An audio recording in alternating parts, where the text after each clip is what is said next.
Welcome to News 5 Everywhere. Sa Pilipinas, Action Breaking.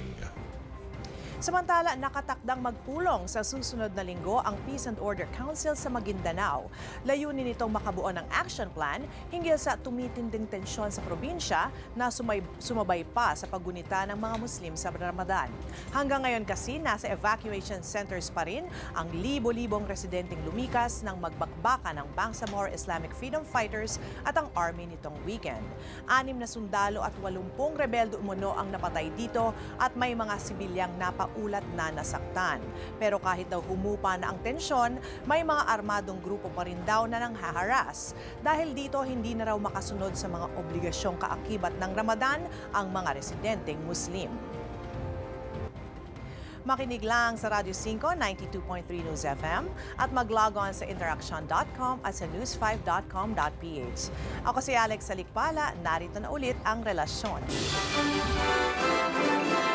Higit sa balita, aksyon!